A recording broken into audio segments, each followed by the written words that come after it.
Welcome, tribe. I am Pete Robertucci, and this is the Eden Army Podcast. Thanks for being here tonight. We've got a full house over there on Kick. We got Sandy, Revs over there. Also got Larry. I see Guy, Eden Army #1. Terry, of course, is it in there. Russ is always, as usual, in the background, clicking a whole bunch of buttons and doing his thing. So that is really cool. And don't forget, I know, look, I hate to say it, but don't forget the algorithm gods, like, subscribe, all that mumbo jumbo. We don't like promoting that kind of stuff. But in order to get this preparedness thing out there, we have to like, we have to subscribe, we have to share, and we have to comment. So if you're missing some of my posts on Facebook and things like that, it's because you're not commenting and you're not sharing. Once the algorithm gods find that out, then you'll start seeing more content from us there. So we certainly do appreciate that. Make sure nobody else. We got Skyways over there. I think I saw Jeff up there somewhere. Good to have you guys here. I really appreciate you. And Will's in the house. So tonight, look, we're going to have a great show. It's going to be a little bit shorter, and we're going to stay on traditional platforms. We are not going to move over to Kick. So we're going to stay on the communist platforms tonight, in addition to Kick. So stick with us. It'll be an abbreviated show for a couple of reasons, because our guest is with us. I don't want to keep him all night putting up with the buffoonery that you guys usually give me at Kick and the after show. So Miami Dolphins are playing tonight. And if you know anything about me, I'm a huge Miami Dolphin fan. So the fact that I'm missing this game tonight just shows my love for y'all. So there we go. But tonight, we're going to have a great show. We're going to have Brian Duff on. He's the founder of Mind for Survival. Brian's a fascinating guy to me, and you'll see why here in a few minutes. I've been following him for a while, and his podcast is loaded with a whole bunch of useful content, especially in the preparedness realm.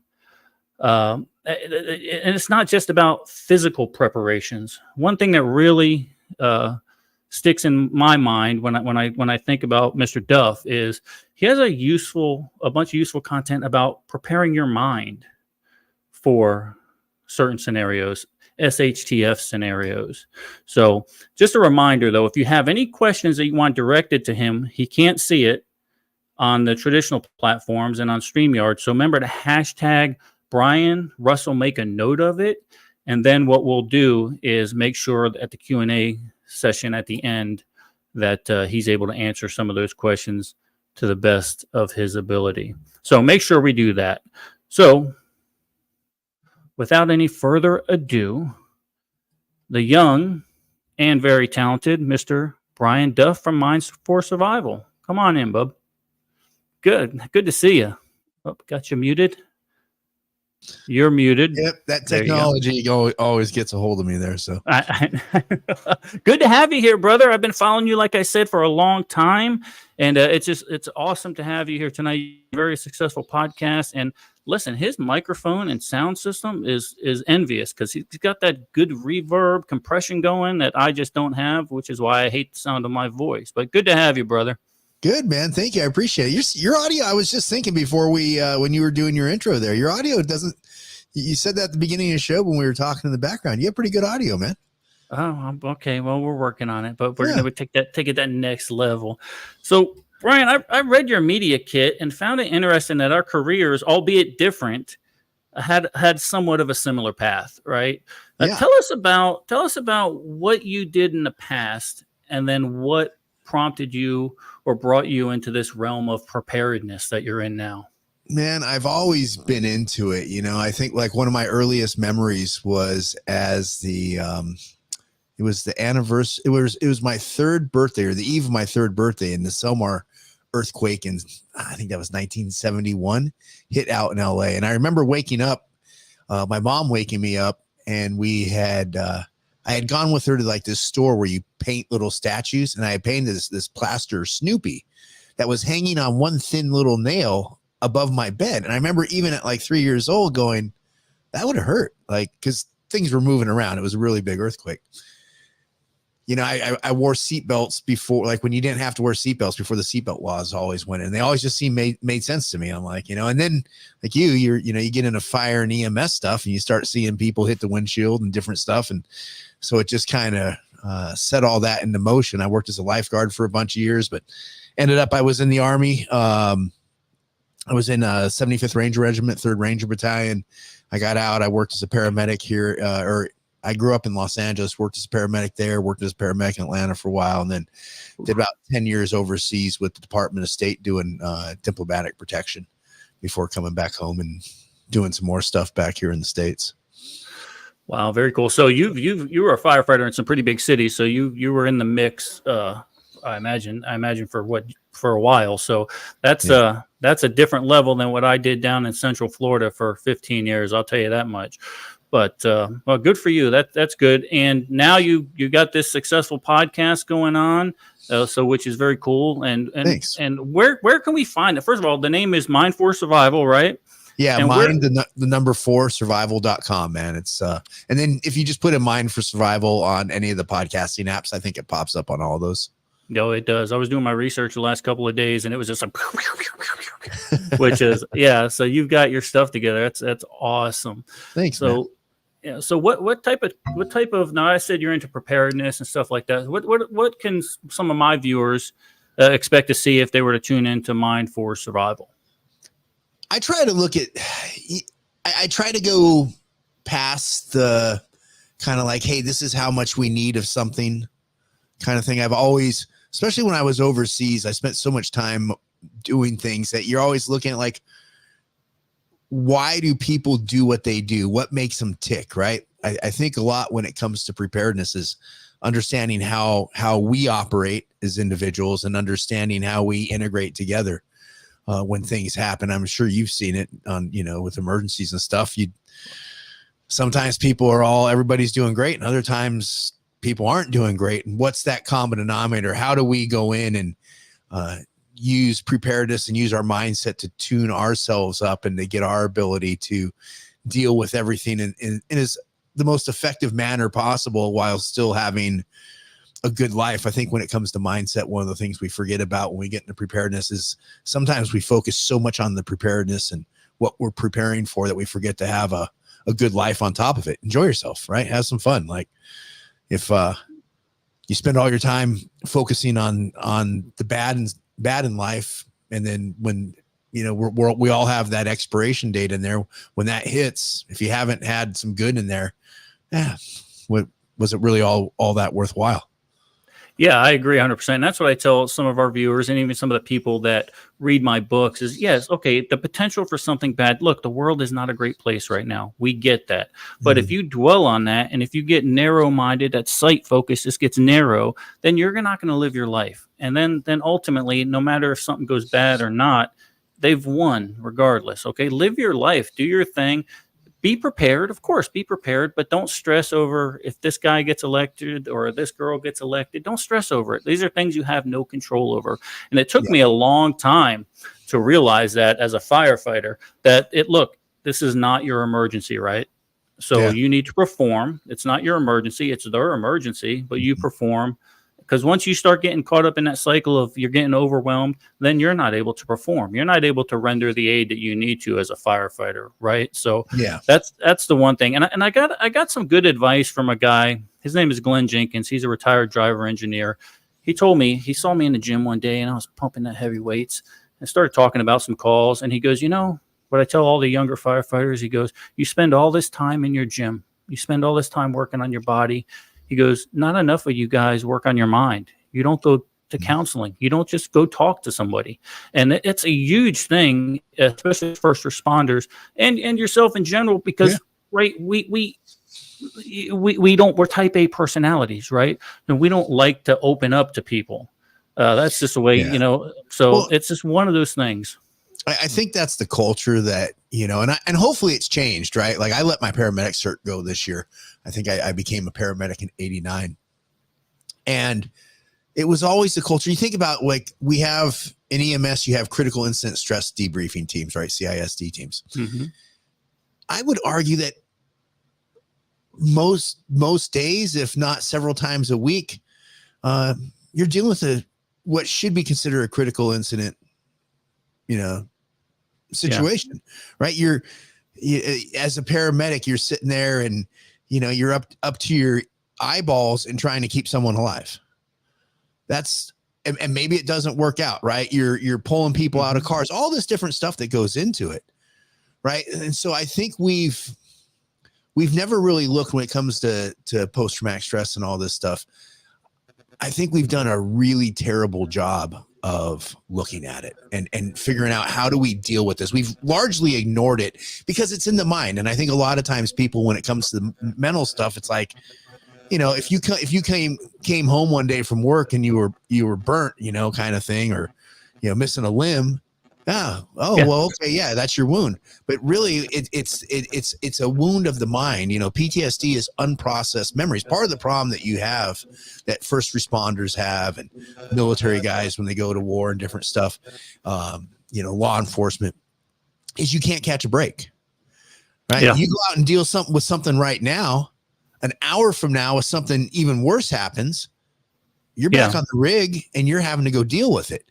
Well, if you keep having that happen, eventually what happens is the brain just starts walling that stuff off. Like, it never processes it and it never pushes it away. So what happens is, like, in my case, I'd come home from overseas. I was working in Virginia. This was 2017. And I'm sitting there one day going into the office. I ran a big security program for the State Department. And I went into my office, and it was like my whole world was collapsing in on me. I couldn't breathe. I thought I was dying. It was out of control. And my brain had just had enough. It's like, couldn't figure it out. Right. And you're right, because you don't have a lot of time to process that stuff. So you're going from one to the other, and you don't have time. And that's why I really wanted to have you on, Ryan, because I was particularly struck by one of your podcasts, one of your discussions that you had about post-traumatic stress. And you don't like using post-traumatic stress disorder, right? Because it's not really a disorder, right? It's like you claim you say a lot of times, it's trauma. It's trauma to your mind. It's not a disorder. Mm-hmm. It's actual trauma. You just can't see it. So you're right. There's a stigma behind it, right? Yeah. So, and this is something that first responders deal with every single day. And early on in my career, and even a little bit now, I had problems, sometimes struggled trying to understand PTSD. I've had calls with fellow first responders where they were deeply affected, while others, maybe myself included, were relatively unscathed by the call. So what do you think accounts for that? Is that a difference in mental fortitude, or are you biologically predisposed to being susceptible to that kind of trauma? No, I think what ends up happening is it all depends on your circumstances of life, right? It depends on how much have you been exposed to stuff. And, like, not that it numbs you, but, like, in my case, I mean, I did my paramedic internship in South Central LA at 107th and Crenshaw. There were days we were running 25 to 30 calls a day. I did years of just nonstop where you're just blasted every day. Eventually the brain just, it's like, it can't process some things, right? It's just like, I'm done. What you run into is a lot of it is, it's trying to keep you safe, right? When you think about like post-traumatic stress, what do you hear a lot of times? You hear of, people are hyper vigilant. People are angry. They're all this kind of stuff. Well, what you're in some level of sympathetic nervous system response, right? Maybe you're parasympathetic, depending on which side of it you're at, but your autonomic nervous system, you're in a fight, flight, or freeze response when you have post-traumatic stress, because you're all the time, you're feeling like you're feeling that you're in danger, right? You don't know that you feel that way, but when you feel edgy, and all this based upon and edgy and angry or whatever based upon past experiences, It's because your subconscious is fearful right now. There's things that happen. So for example, when I worked overseas, right? Usually the summers when I was in Iraq, the summers were typically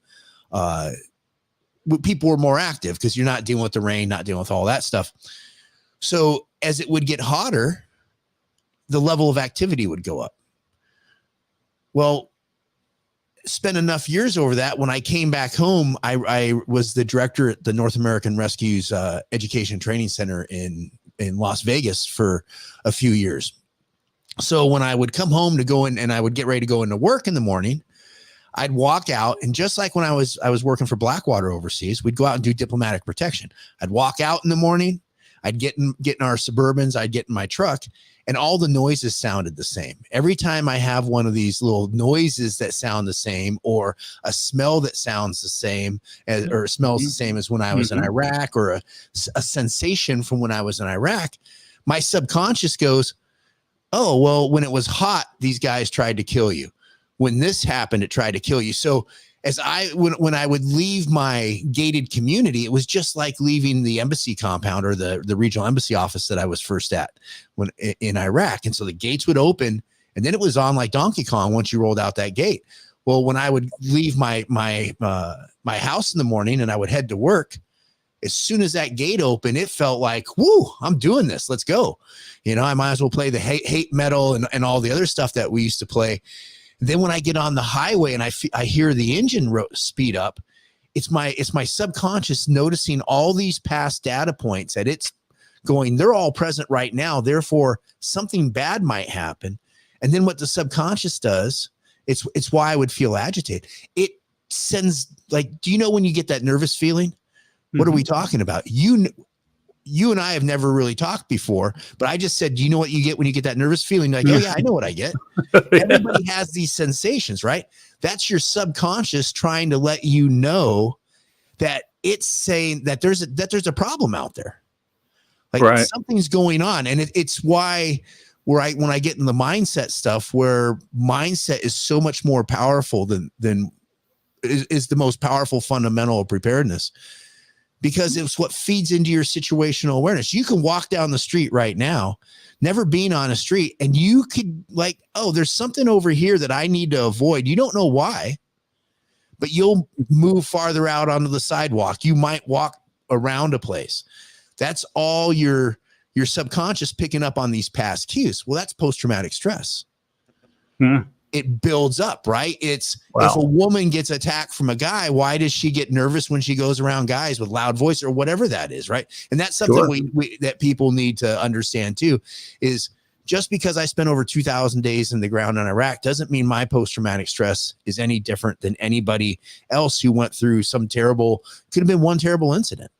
It's how your brain deals with it, right? And so it ends up sort of being a runaway train, and you can get what I think needs to happen going back to the first responders is PTSD it's a process, right? You have bad memory, you have old memories that were never processed. They're causing problems in your present. How do you process that? If EMS, paramedic school, the academies and all that, even the military would tell people how to monitor their brain for, hey, when you're feeling depressed, when I say depressed, we all know what depression feels like. In our mind, we're like, hey, I get that, right? I know what anxiety feels like, right? When you feel that, that's a response to something. Is that response though legitimate? Is there something happen right now that I should have anxiety for? It's what I deal with. I feel anxiety all the time. And I automatically go in there and go, well, is somebody getting ready to run me over? No. Okay. Well, I know that's my subconscious cueing on stuff. So it's really, you have this whole woo world out there, the woo world of like, oh, we got to get in touch with our feelings and all this stuff. Yeah. But there is getting in touch with what makes us tick as individuals. And where it comes back around for preparedness and, EMS and everything is if you can learn how to refine your thought processes and how to work on past memories and stuff, then as you move forward, you can overcome problems that you run into. When we get into preparedness, right, we're thinking about preparing for hard times. Right. You've seen a lot of hard times, or at least, I know one thing that really affected me as a firefighter was watching other people go through hard times. Like I'm going back to the station, but you're watching these people just get their lives get torn up and whatever, because they didn't know, or they didn't have the awareness to like, hey, I probably shouldn't do this stupid thing that I'm doing right now. That's going to cause me to fall 3 floors, flights. Right. Well, that's amazing that you bring that up, because what always touched me during calls wasn't the actual event itself, not the actual emergency itself, but what always stuck in my head and what always kept me up at night is the reaction to the family members or the bystanders that are seeing that event take place or having to deal with it, the layman, right? And the family members always broke me up. And that's the one thing I still remember. I mean, I can still see the faces and stuff like that. So it's really interesting that you bring that up, because that's the one thing that really that's one thing that really kind of sticks with me a lot. And I don't think that people kind of understand that. Yeah, you go on a SIDS call and that emergency is already done. Okay, the SIDS call is already done. Now you're dealing with the family that is broken up, is their worst day of their life. And that always was the one thing that kind of stuck with me, the thing that keeps me awake at night sometimes too. But you had mentioned something, Brian, a little bit earlier, and you had mentioned mindset. And I just had a conversation with someone I hold very close to my heart about recognizing when you start to feel that way and understanding that that's a biological function, and recognizing that will help you overcome it, however that happens, whatever techniques you need to overcome that stressor, that biological function where your mind is in there sending all these hormones out. Okay, so now you recognize it. That's the first key to starting to deal with that problem. So 100%. I'm really glad that you brought that up, because I just had that conversation with someone I love very much. And the recognition part can be really difficult, man, because when you're in the middle of it, it's really hard to see it, right? It's hard to see the forest through the trees. And so it takes being really deliberate. And the thing about a lot of this is, and where it's kind of a lot of what my book is about and stuff, is our perspective, right? And it's the way we think is a process. So when it comes to PTSD, it's a process. There's a system to it. So anything that has a system, if you can find the points where you can hack the system, then you can improve yourself. You can beat the system, right? It's like if you're Daniel Negreanu or Phil Hellmuth and you know how to play poker really well, you're just hacking a system. And that's what the mind is, right? So if we can get in there and start looking at, when am I not working at my best? How can I work on that? And in my case, I have to monitor myself all the time, because I can get in a funk, and the next thing I know, I'm sitting on the couch and I'm just like in this mood.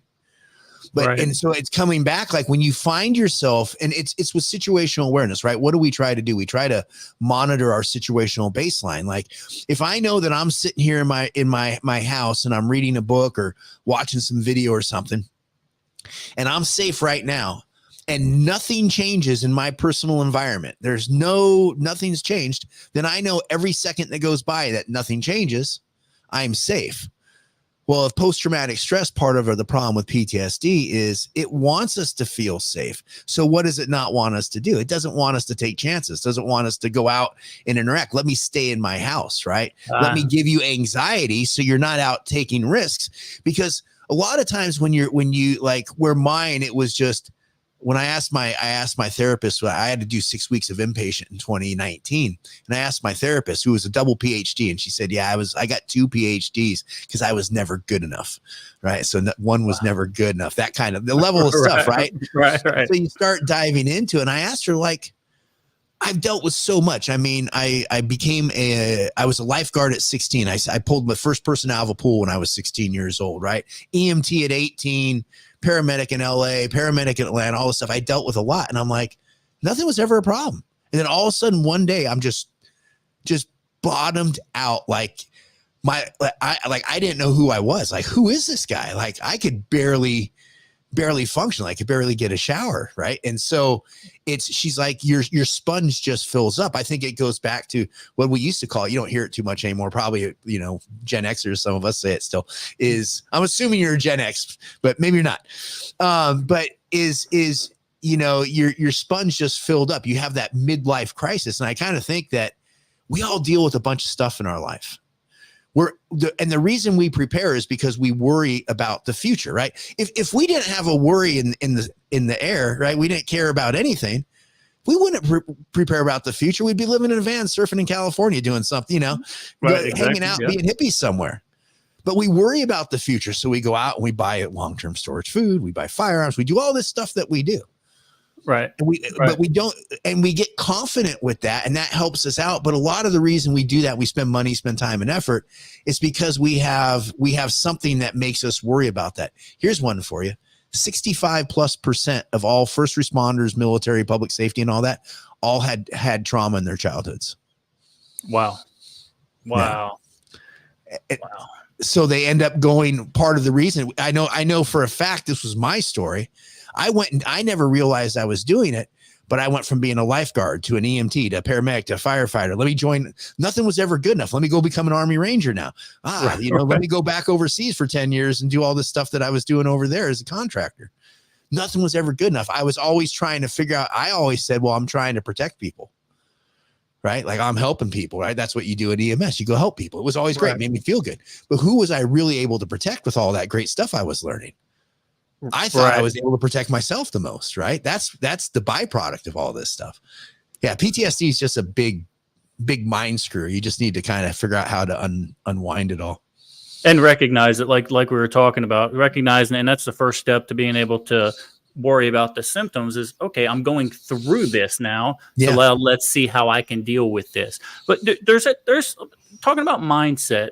And there's something that we haven't seen yet. And it's going to come crashing down on us within the next few years. Mm-hmm. And that has to do with, particularly with the young people nowadays that have had to endure the challenges of the COVID lockdown. The young people that are constantly bombarded with bad news on social media. And honestly, I don't envy them. I don't envy my daughter who had to go through what she did. If you had some advice for young people that are feeling overwhelmed by the current state of affairs, what would it be? There are a few things. One, I'd say unplug, right? Just unplug, get your face out of these phones, right? It's one of the things I've done is I've deleted a ton of apps off my phone. I would ideally like to get to some sort of freedom phone, that kind of thing. But doing the social media and doing the online stuff we do, it's almost impossible. But what I do now is I don't carry the phone with me. I leave the house a lot of times and I leave it home. Like, we used to do that, right? And the world didn't end because I didn't have my phone. When was the last time we had a call that we had to have a call, right? Like that, like had to have that call right now. Get a pager. I bet you could buy a pager. Maybe you get a pager these days, kind of thing. But disconnect from the phone because our brains never catch a break, right? And so it's very stressful. And when we pick up the phone, what are we looking at, right? We're going to, I don't know. I guess if they're kids, they go to whatever TikTok or all the stuff that the kids do. Right. But what's on there? They're getting dopamine hits, seeing crazy stuff. The amount of war videos you can watch out of Ukraine, right? The amount of sex videos that are on it, that kind of stuff that's on Instagram, and just get outside, go out for a walk in the sun. Leave your electronics behind. Go out. I do it now. I've made it like a part of every day I get up. And I grab a glass of water, and within the first 20 minutes, I'm outside for half an hour walking around in the sun. Sometimes I tweaked an ankle about 2 weeks ago. And so for about a week there, I couldn't really do a whole lot. But I got out in the sun every day and get light in your eyes. Take your glasses off. Take your shades off. Get light. It does good stuff for us. We have to ground, right? Like it's such a volatile world, and there's so much.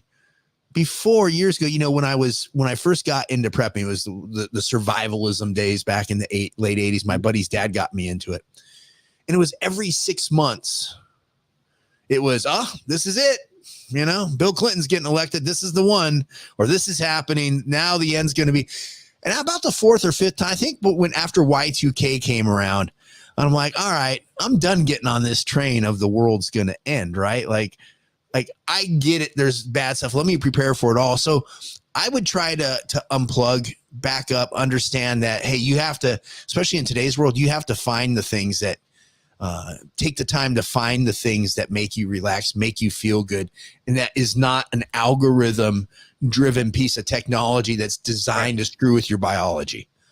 Yeah, 100%. And you talk about the dopamine hits you get. And a prime example of that is if you look at the algorithm that the Chinese TikTok community gets as opposed to the algorithm the American TikTok viewers get, you will see that it's a big mind game, right? It's not by accident, okay? And that should tell you everything you need to know about some of these social media platforms.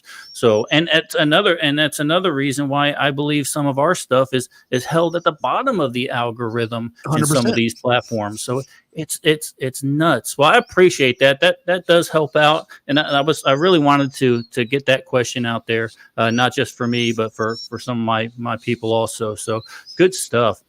But let's talk about we could talk about PTSD for forever, and I do want to continue on that. But you're here to promote. I understand you have a new book coming out. Yeah. Hey, and real quick on the PTSD side, anytime you want to talk about it, anybody out there, I do this probably 3 to 5, sometimes more calls a month. If anybody's struggling, somebody, if somebody wants to talk, whatever, Brian at mind4survival.com. Email me. It's a huge passion. 2019, I was looking down the end of my Glock. Right. Wow. And so I've lost 20 plus friends to post-traumatic stress after being overseas. So that is my number one passion. If anybody has any questions, by all means, reach out to me. But now, as far as the book goes,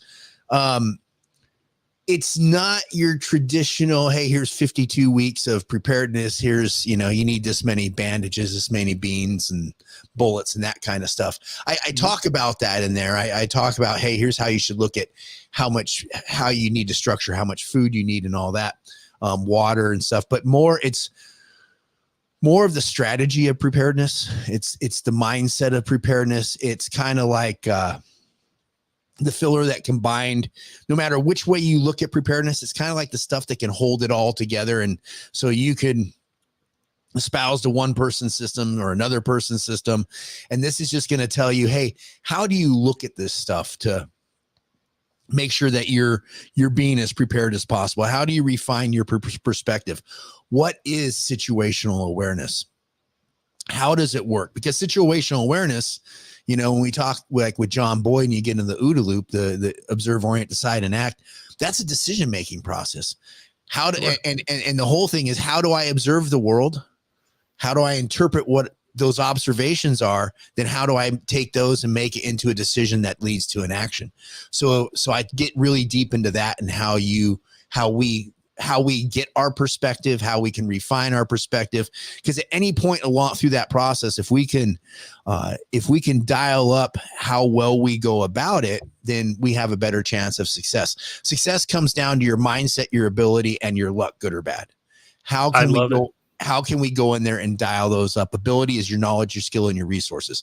Where can I dial those up to get enough on the front end that I don't need to worry about anything that goes on with luck? So it looks at a lot of that. It talks, I have some rules about thinking about how to think about preparedness, that kind of stuff. So I'm really happy with it. I don't know, some people might say like, this is wild. I don't know, but I'm happy. I spent probably 3 years. We were just talking, you're up in the great, up to the north, up in the north there. I spent 3 years in the woods of Michigan doing my best Walden impersonation, sitting out in the woods, going through how does our brain work when we think about all this stuff. So I think it'll be interesting, man. I'm pretty happy with it.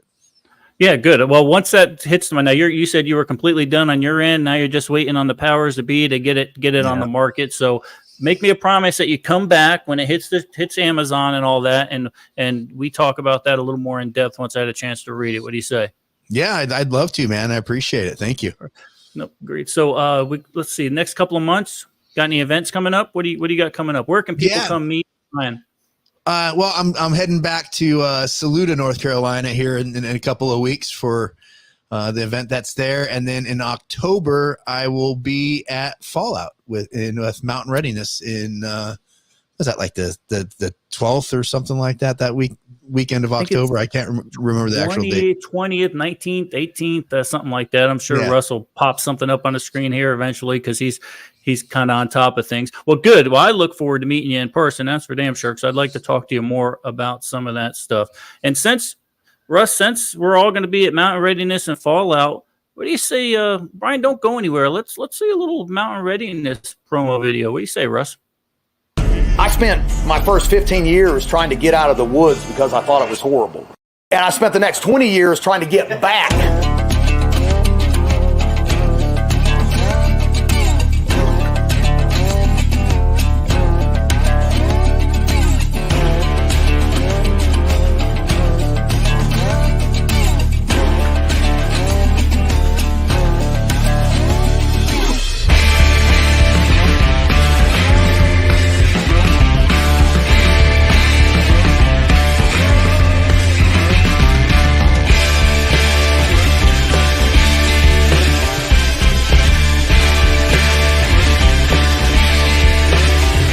The truth of the matter is we need to be well-rounded individuals like our forefathers were.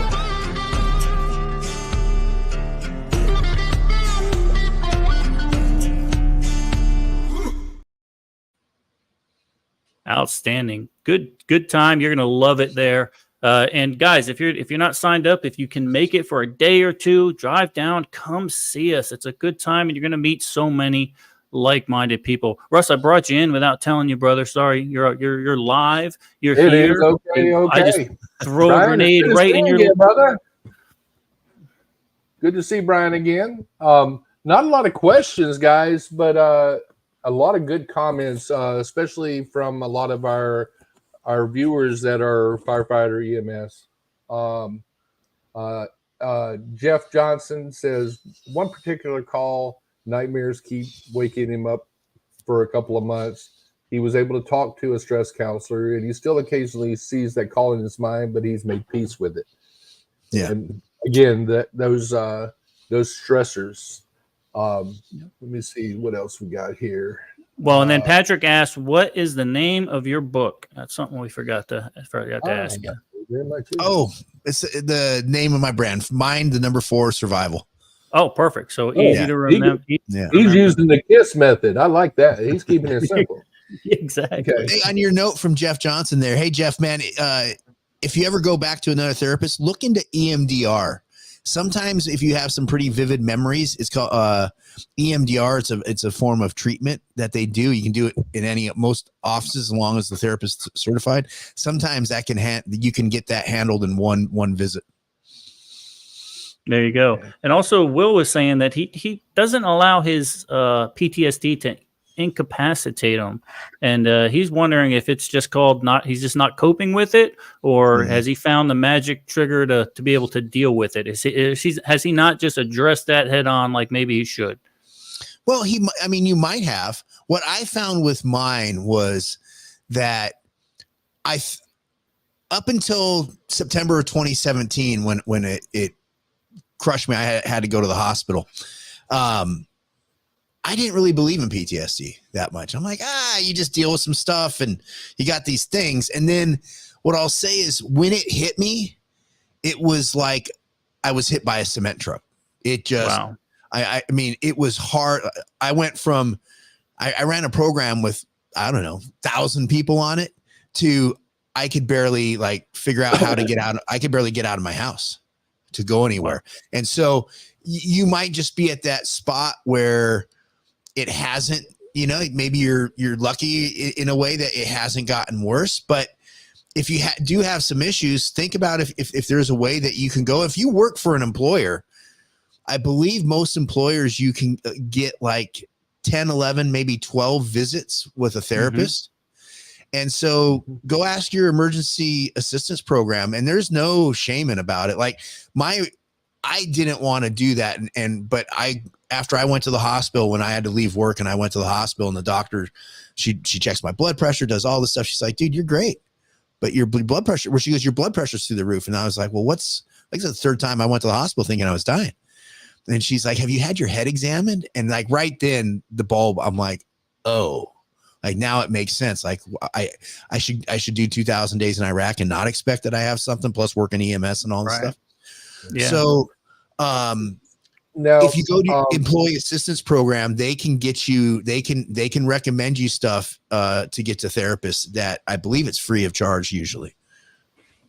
Now, Battle Gnome Corey also mentioned Dr. Trevor Wilkins. Are you familiar with Dr. Wilkins? He's also known as the Viking therapist. Mm-mm. Very independent.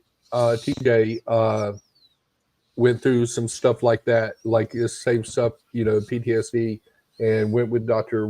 Wilkins, and he swears by him. It sounds a lot like the same thing that you have going on, but it's once again, it's another avenue for folks. Use what you can get to when it comes to stuff like that. Yeah, it takes work. The thing about it is, and I try to remind people, is like, it took me 50-ish years to get to that point. You're not going to unpack that overnight, right? It takes work and all that to try to get through that. But the more you work on it, the better it gets.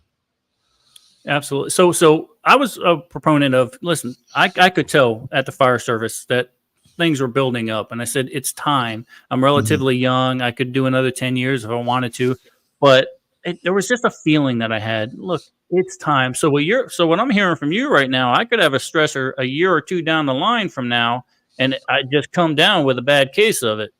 All of a sudden, like I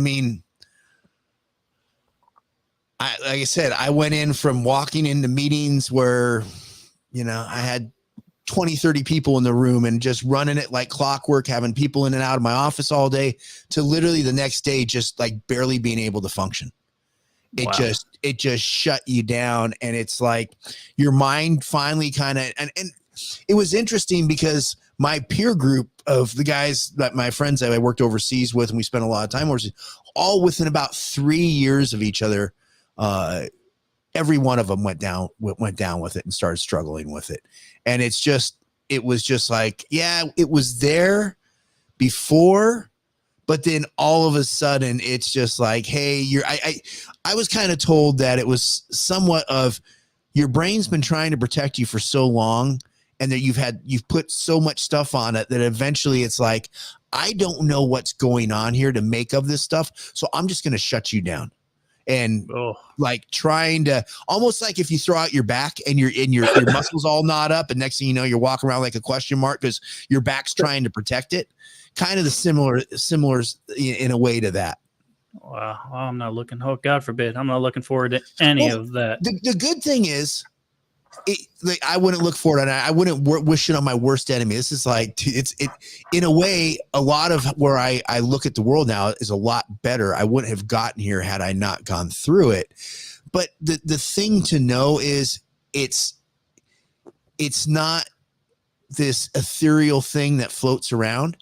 It's people with post-traumatic stress and, and all this and stuff from being an EMS, whatever we want to call it, they don't get there from not doing stuff. They get there by living a life and getting banged up. And it is possible to go in and do the work and end up coming out of it the other end even better. Like I think in a way, because you end up having to learn about yourself. Learn it took me, there was a time when I was living in Vegas. This is going back probably 21, 22.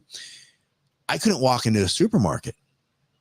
And I thought that it was like, well, there's too many people, right? Vegas is a busy city, I can't go to supermarket, there's too many people. So I said, all right, because I was broke. I hadn't worked. I quit my job at North American Rescue, left there because I'm like, I can't do both and survive. So I just tapped out. And so I was broke, and I was ordering DoorDash because I couldn't, the anxiety of trying to go to the supermarket was so bad that I couldn't walk into the supermarket. Goodness. So I started thinking about it. I'm like, okay, well, why can't I go in the supermarket? This is stupid. And I said, well, it must be the number of people. So then I started going to the supermarket. I was waiting at the supermarket at like 6 o'clock when they opened the doors. I still had anxiety. Wow. And so it was after a while of figuring out, when does my anxiety shift on the way home? This is my problem. It wasn't the people. There was other things that I was figuring out. And so the good thing with it is you can do that kind of stuff and you can figure out what's making you tick, and you can start dialing in to make yourself better. So even if it ever does happen, all it takes is getting some help. And that's the hardest part, because we don't want to ask for the help. Right. And Opie over there says, what was the trauma that first responders in the past have all had? Now that could be you were talking about first responders and how in their youth, they all suffered some type of trauma. And I'm assuming that could be a broad spectrum of trauma. It could be something from child abuse to sexual abuse to seeing something that I don't think there's any specific trauma you were talking about. I think it was more of a broad spectrum. Is that right? No, it was just seeing everything. It's that going on a call and having like an entire family get ejected from a car at 50 miles an hour and dealing with that, or trying to keep someone alive and not doing it. Just that kind of stuff. It wasn't so much overseas. It was, you're almost getting killed. But in fire and EMS, it was usually the incident you're exposed to that was the problem, that caused issues. So you were saying that the 65% of the first responders had a past trauma in their childhood. So I think he was referencing. So what ends up happening is it's under cognitive behavioral therapy, I believe it is what it is. And it's called internal family system. It's like a Carl Jung kind of thing. And what it is as you grow up, and especially as a kid, certain things that you interpret as being unsafe or might be dangerous, you don't know as a kid, that you lock those in your memory, and it causes you, into your personality, causes you to behave a certain way. So like when I went to crazy camp, when I did my 6 weeks of inpatient, my therapist was telling me, like, she was like, well, you were adopted. So on day one, you're ripped away from your mother and you're not doing what comes natural. And she goes, that's a traumatic, even though we don't think of it because it's a baby and you're like, what do they know? She's like, that's a traumatic experience. And she goes, the way that usually starts to break is kids will start to go one of two paths. Either the kid will be the kid that cries to get attention, because what do you want? You want attention, right? Or you'll be the kid that is perfect. She look at me. She goes, you're a perfect kid. Like, you probably never cried. And so that sets you. So what happens that on that day one, it sets your personality in a way that you start responding to certain things over time. And as you go throughout your life, when I was around 2 to 3, I had this memory of being in this pool, and these giant, not memory, but this like dream of these multicolored trolls were trying to eat me. It was this terrifying dream. I don't know why it was so my whole life I had it. Then when I was at crazy camp, it popped. When I was a kid, I was getting fevers, and the doctors in the 60s were like, hey, put him in an ice bath. Not like put him in 70-degree water because he has 105, temp fever. Put him in an ice bath. So I was doing cold plunges at like 2.5 years old, but you don't understand. I didn't understand why I was getting stuffed in the ice. Right. My parents are 21-year-old, young couple going, the doctor says, put him in ice water. And so I'm sitting there going, what did I do to you people? Right. So, yeah. So how did you recognize that? You recognize that obviously once you had your breakdown, and your therapist just kind of brought you back and said, hey, this might have been it. We were just doing some drill. What I found with a lot of this stuff is when you start digging into your past or digging into things, you get into it and you kind of root around in it for a little bit. And then you kind of run to this wall where it's like, I can't think of anything about, like, I don't know what this means, what this is. And then sometime down the road, you're walking. So you're just doing something random. And also it's like, boom, there's the epiphany about what that thing was. So they did this, they were doing this exercise when I was in crazy camp where it was, they would get you to do things with your right hand. And then at the and it was just this repetitive thing. And then they would shift you to using your left hand to do something. And it would shift how your brain is looking at working. Right. And so we had done this thing. And when we shifted, I had seen that I had remembered this whole thing with these trolls eating me. And then when I shifted to my left hand, it like the whole thing of these trolls popped, and I saw it was my young parents sitting there. Wow. And so when I'm looking as a kid, I'm a 2-year-old kid getting stuffed in here. Like, why are you torturing me? And I'm looking at my parents. What are they? They're worried.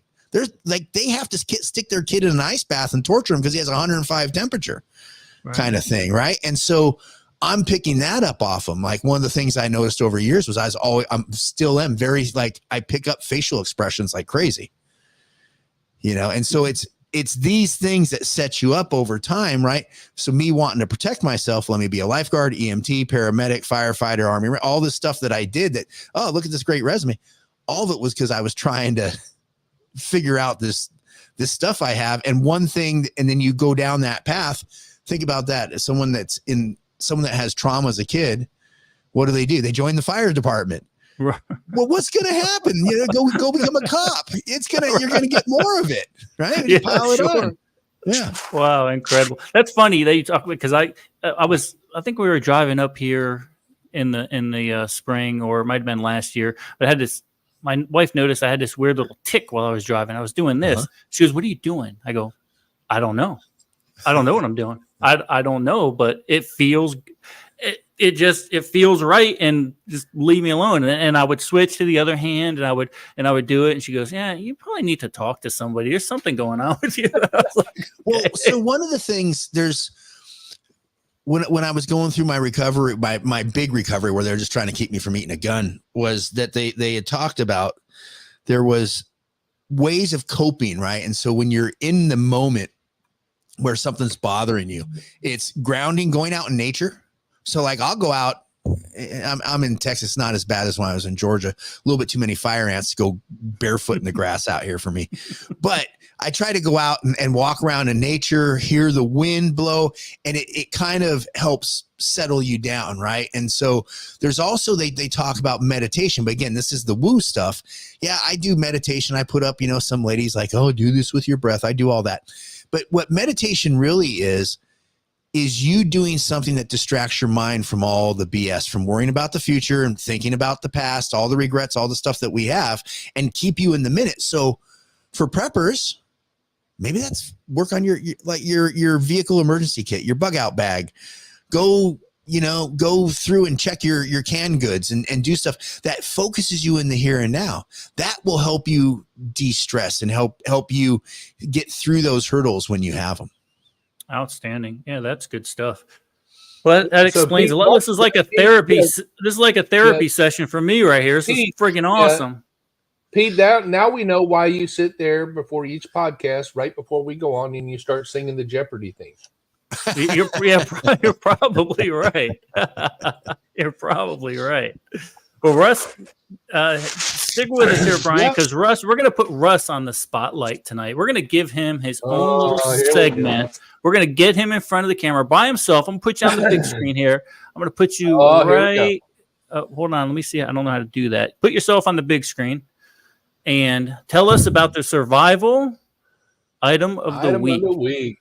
All right, guys. Today's survival item of the week is Pure Fire Tactical's Magnesium Fire Starter. For those of you that have been to Fallout, and most of you guys know Bobby Lynn, that fire starter is just an awesome product. These things are made with the purest of magnesium, 99.95% purity. That's better than Ivory soap, guys. And it's got a pretty good size 3-inch ferro rod. And when you strike that thing, it's about 3,000 degrees Fahrenheit when that flame hits. These things come with a lifetime warranty. And if you use it up, they're going to replace it. So we're going to go to the link below. If you want to order it, go ahead and order it. If you leave him a 5-star review, and he'll send you a coupon for 25% off of your next purchase. And we're going to run a little video there, Pete, to show them about this fire starter in action. Do it.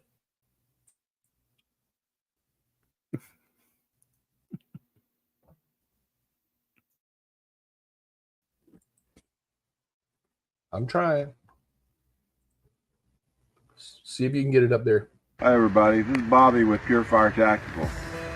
Now here, it's raining a little bit, the ground's wet. I've wetted a little bit more with this. That was the I'm going to show you what happens when magnesium gets on wet ground. A little tip how to do it. What I like to do is carry me a little bit of duct tape, put the shavings on it. Got this one pre-made, and gonna use my striker. It comes with it, and use the striker to ignite this. You can see it kind of flashes on you, burns a little bit too fast. So another thing you can do is put some shavings on duct tape, and these shavings are fat wood, and it's going to burn pretty good. And so I'll show you how that works.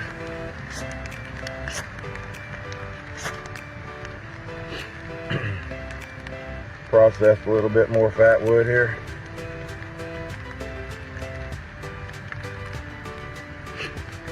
You can put the duct tape with the magnesium there on the wet ground. Put a little tinder bundle on it. A little bit long ways.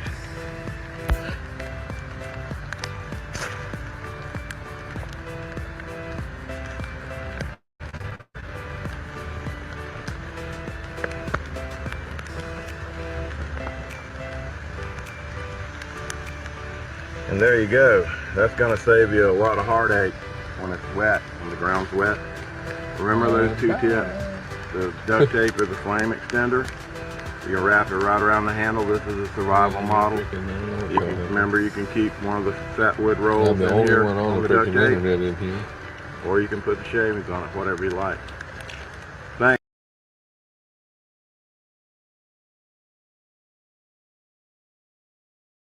I got you. I'm back. I'm coming back. I got you. Technical difficulties. There it is. And look, it's not just a BS product. It's ones that we all have. I never give you stuff. We don't do that. If it's not worth its salt, then we don't promote it out to you guys. But you think Bobby's going to be mad that I actually put that video up, because he's going to be at Fallout, right? Oh yeah, he's going to be there at Fallout, and I don't think he's going to be mad. But if he is, you can blame it on me, because it was my idea. Exactly.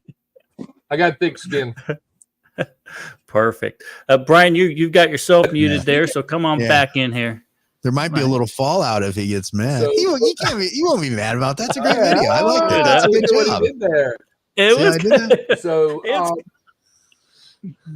before we talk about that other survival item that we need to remind folks about, there was a comment up here from OP. I got to find it. So he goes, Brian, I'm curious. Did you know what you needed to fix, or did you have to figure it out? Was it harder with the personalities of responders as service personnel not opening up? No, so I didn't know what I needed to fix. The thing with it is there's so many layers to it. I think when it first hit me real bad was, you think it's these, like, I thought it was a buddy of mine that had gotten killed that I couldn't get the blood out of his eyes. And that was part of it. But at the same time, that was just the stuff that was way up top. There's, you go farther down the roots to where this stuff originally kind of traces back to, and different things. There's, it's like the facial expression things. I never realized until one point it was a Will Ferrell doing a Derek Jeter kind of this video, and he uses this weird face, and I didn't realize till watching his face, like, people with facial expressions that look angry and stuff really piss me off. Like I start getting angry. Like I feel it, and I'm like, oh, I'm reacting to this thing, right? It's a reaction to these expressions you see. And so when it first happened, I didn't know what it is. And so that was 2017. I went to therapy for about 2 years before it just, I was doing everything I could. I mean, I leaned into it. I knew I had enough friends that had killed themselves by that point. I'm like, there's, if I don't lean into this, you're not getting a passing grade at this one ain't going to work out too well for me. So I really dove into it. And what I found is just over time, I just find more and more stuff that you go in and you deal with, and there's ways to work on it, ways to process it. ways to figure out like, oh, is this what's really kind of bothering me right now? But the first thing is to get a, is to find a therapist if you're having trouble. And when you find a therapist, I went through a lot of like get on Psychology Today, and I went down the list. As a matter of fact, the first therapist I had, his last name started with Z. And he was the last one I got to, because I went through everybody and I'm like, I don't like your vibe. I don't like, you want to talk about, I don't know. We're just not on the same page. I know when it came to, you mentioned like first responders, the place I went to and I've referred other people there in Utah, was a place called Deer Hollow Recovery. And their thing was, it wasn't just first responders. I was in a room with 4 people. There were probably 15 people in the place at the time. The guy in one of the beds was he was a cop out of Seattle. There was another guy who had like, he had been molested at church. And then another guy who had been, he just gotten out of prison for being he had been a home invader and like had carjacked people. But as a kid, he saw his dad like try to kill his mom, and his dad was wearing a dress. He was like this transvestite that tried to kill his mom. So what you found is sitting in this room with all these different people, men, women, just all these different walks of life, is trauma. We tend to go, people want to downplay theirs. Like mine isn't as bad as yours. I hear that all the time. It's all legit. And whether you're a woman that had stuff happen, a guy, kids go through all kinds of craziness in their lives. It's out there, and you can work on it. It's finding somebody that you can work with, and then diving in. It's not comfortable. It doesn't feel good, but over time, like I said, when you start diving in and noticing, if you're driving down the road and you're in a good mood and you feel good, and then all of a sudden you go to not being in a good mood, or you feeling angry or something, what changed? Was it a phone call? Did somebody say anything? Like, are you having a direct conversation? Okay, that happens. Or is it something in my environment just triggered this inner version of me that's keyed up about something for the past? I have the one that was adopted. I have the inner version of me from when I was in ice baths. Did one of those, because what happens is when these inner kind of versions of your personality detect that something might be a danger, and it doesn't understand time or place. So again, like me being in the desert in Iraq, when I was in the desert in Las Vegas in Nevada, it smelled the same. It was all the same. My stuff thought I was in Iraq. It's like, no, this is last time you were in the desert and there was a red car, it ran into you, and that wasn't a good thing. Right. So it starts getting you activated, right? It's trying to warn you. And what it does is it makes us feel bad. If our subconscious made us feel good when things were bad, we wouldn't be around very long. So what it does is your subconscious picks up on stuff that our conscious mind that can't pick up on necessarily, or doesn't pick up on. And it alerts us through sensations that make us feel bad. Why do people with PTSD talk about like, oh, that guy's angry all the time? I was an angry person. Because you're constantly being like, you constantly feel it's making you feel like, hey, someone's getting ready to attack you. It's trying to get your attention. So it's going in and like, hey, I'm driving down the road. Why do I feel terrible right now? And then start peeling back. What happened right then? What did you see something? And you may not be able to get it right away, but doing this stuff over time, all of a sudden something will click and you'll go, oh, maybe, in your case, Pete, maybe it was like I went through an intersection and it reminded me of this wreck that I had. And I never even thought about like that wreck. There was something about that wreck that bothered me a little bit. Those calls you get where you look at it and you're like, I'm not really sure what I'm looking at here, kind of thing. Right. So, yeah. And to answer the second part of that, Opie, is I can tell you right now that there's a stigma, even, I'll say in Florida where I was employed, there is certainly a stigma about going forth and getting mental health. I mean, we're all type A personalities. That's why we kind of did that job. So there is a certain stigma. There's no doubt about it. But ultimately, what I've come to realize is I'm at that job for a very small portion of my life. The rest of that, when I retire, I have to spend that time with my wife and daughter. And I don't want to be a basket case. I don't want to be the angry guy all the time, although my wife would say I'm angry all the time. But I don't want to be that guy. I want to be a good dad. I want to be a good husband, right? So that's what ultimately broke me, got that stigma off of my back and said, okay, look, this is a small part of my life. The rest of my life, for hopefully a very long time, is going to be with my family. I don't want to make it miserable. That's 100% where it is. Here's the deal: is when you have post-traumatic stress of any type, you spend more time feeling miserable and uncomfortable and sick and ill and all this stuff than you do spending good. Once I realized, it was like after I had got back from crazy camp, and I was up in the woods of Michigan doing my book, and because it was COVID, right? They're doing lockdown. I'm just going to go walk around the woods. I was happy as a clam. COVID for me was great. But as I figured more out about me and what was making me tick over time, what happened was I started going, because I used to not ever feel good. The only time I felt good was like when I had relief, like, all right, that I got through that mess, but I didn't feel good. And then what I started realizing is like, oh, I can feel good. And then once you start feeling good, it's like, I don't want to give that up. Like that feeling, like not feeling like I'm getting attacked or I'm going to die or the world's going to come raining down on me. Dude, that's a beautiful thing. And once I got there, I'm like, oh, I need to seek out more of it. That's why when we were talking about kids a little bit ago, unplug. I found, they have those, you go on YouTube, they have those motivational videos. They're like Joe Rogan or, Jocko talking, like got some music behind it. I've started now because I used to go out and I'd just start watching YouTube. What crazy crap are they doing? And, what are they trying to pull? I don't even watch it because I know that they're doing it. Like, it's not going to change. They're still doing it. We know they're full court pressing. So now I go out and watch some motivational videos in the morning and clean around the house and do some working out and going out. Totally changed my life. Makes my life so much better. Perfect. Yeah. And that's key. And, I spent probably 3 weeks up here last year by myself. And honestly, I didn't have my phone on. I did not talk to a person for 3 or 4 days. I mean, just no outside stimulus at all.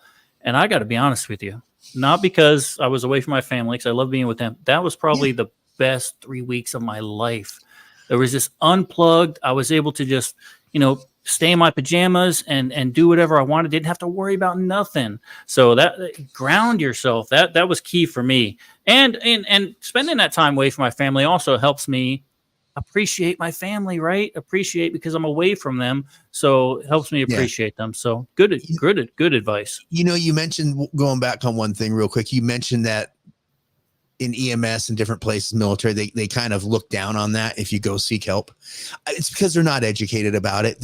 Absolutely. It's like when you think of World War I, where they had Soldier's Heart or the 1,000-yard stare, they were all suffering with it. And so now it's what it is a choice. If somebody wants to look down on you because you want to get better, one, you want to feel better and you want to be better at home, because the people who suffer most from post-traumatic stress, like I said, I have plenty of friends who've off themselves, but it's the spouses and the kids.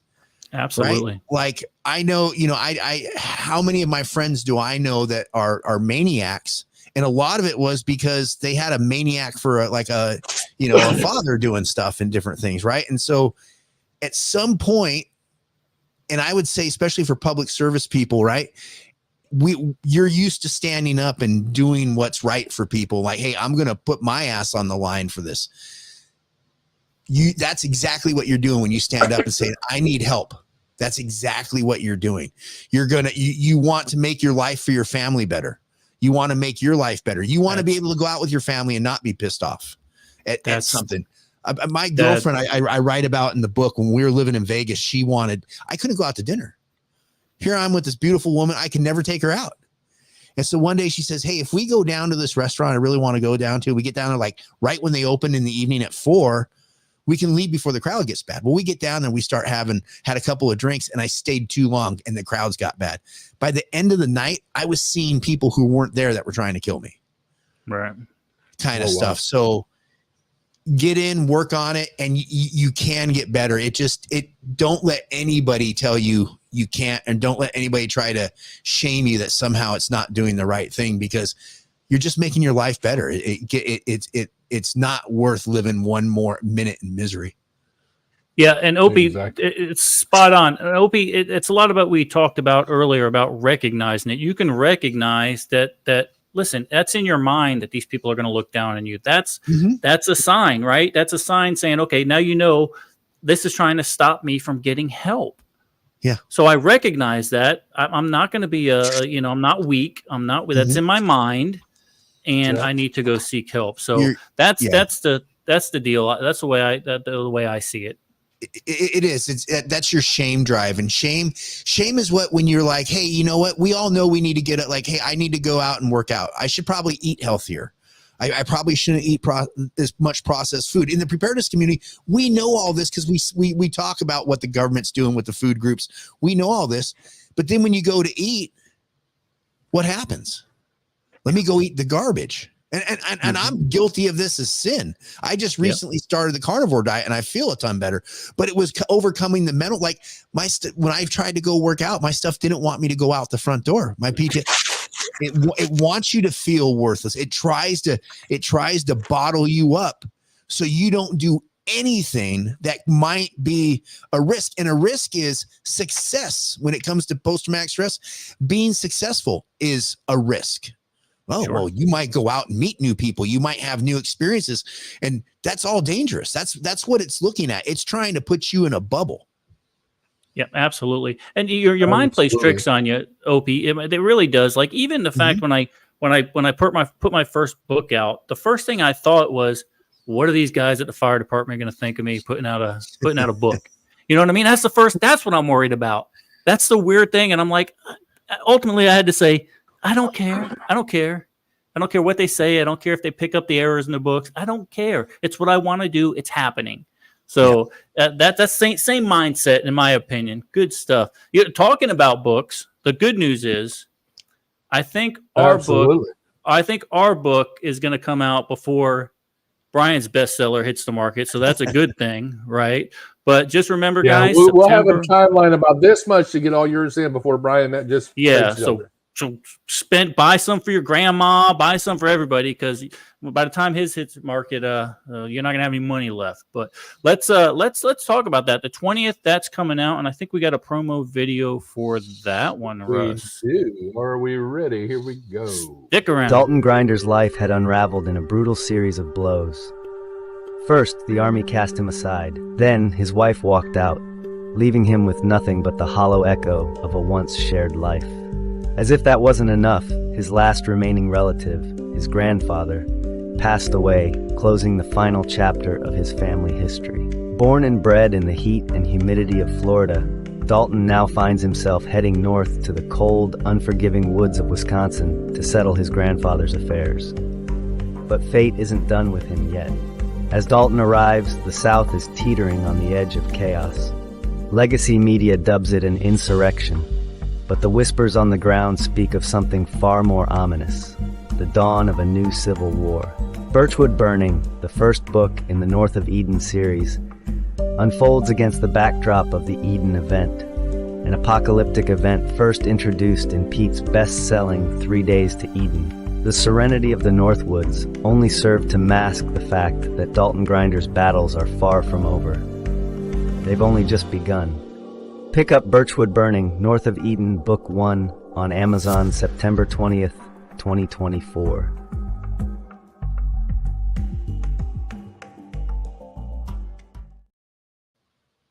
Thanks, guys. Thanks for sitting through that again. Only a few more days. It'll be out. You won't have to see much of that anymore. And I've had a lot of questions. Where's the pre-order at, Russ? Where's the pre-order? We're not doing a pre-order on this one.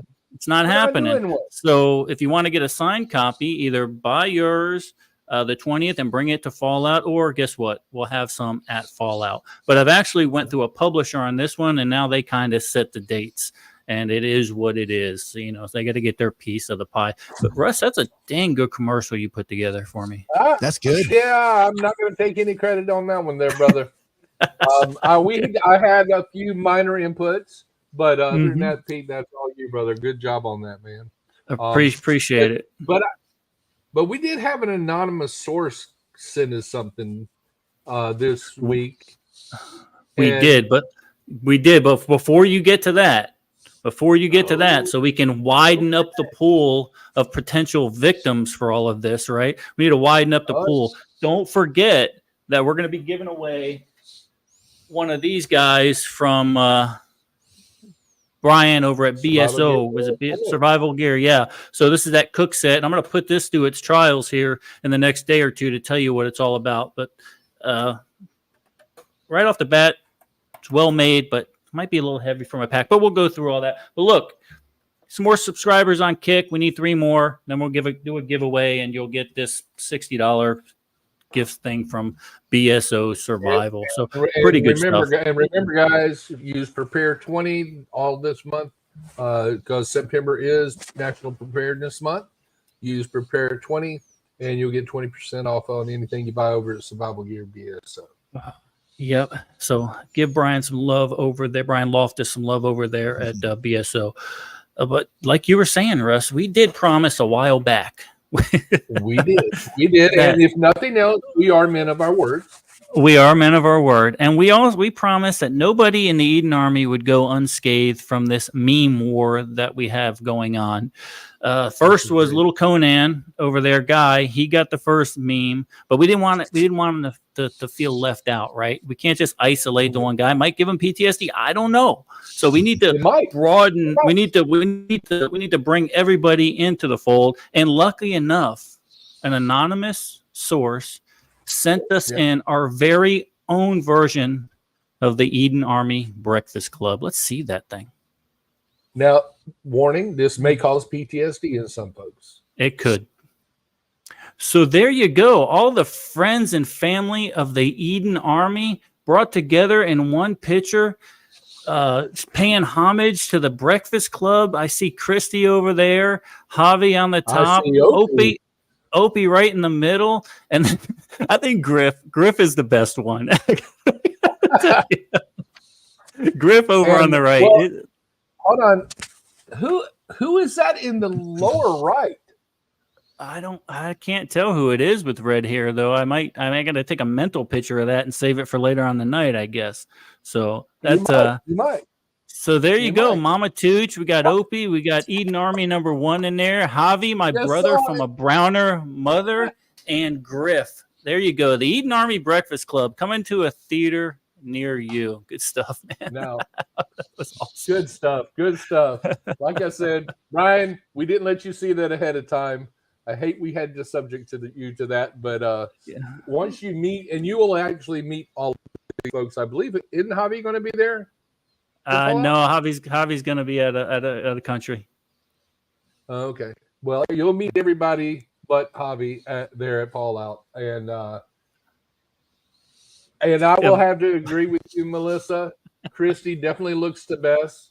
When the anonymous source sent us the picture, they also sent us one of the original picture, and I was like, "Oh my goodness, this looks like Christy's profile picture."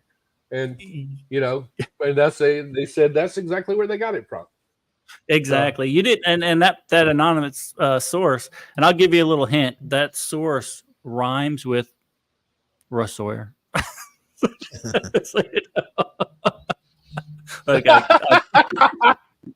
Boy, those be right under the bus, Brian. Well, Russ, let's go ahead and you give us some closing words for this evening, brother. You tell us what are some closing words? Well, Brian touched on it a little bit earlier. Guys, it's not about, the date you're born, the date you die. It's about the dash. It's about what you do during that dash between those two dates. Live your life to the fullest, guys. Yes, be cognizant, be aware of your surroundings. Think about the community that you have. Try to build that community that we try to build. But most of you know, I went to a kidney transplant back in 2014. And after I received that, I'm post-transplant now over 10 years. I live every day as if it's my last. And it is what it is. If I don't wake up tomorrow, then I've lived a good life. I'm happy with it. But there take you care go. of each other out there. Absolutely. Mr. Brian, we always put the guest on the spot. I want you to give us some closing words for this evening, young man. Well, thanks for letting me be on the show, man. I really appreciate it. And I think everybody just try to keep your heads down, man. Fly low, avoid the radar, and try not to take all this stuff too seriously, even though it is serious. Don't internalize it seriously. Just let's enjoy our life and get on and keep being better prepared. So there you go. Absolutely. Good stuff. And guys, look, like we talked about on Chris's podcast, like we're going to talk about probably a little later, because after this, we're going to spend some time on Mind for Survival and do a pre-record for him. So definitely tune into that, because at some point we'll get that uploaded for you guys. But avoid all the stressors. Look, there's certain stuff that you just cannot control. We cannot control who's going to get elected. We cannot control inflation. We cannot control a lot of stuff. Don't let it paralyze you, guys. Don't let it paralyze you. But most importantly, guys, be safe out there. But if you can't be safe, be dangerous. Thanks.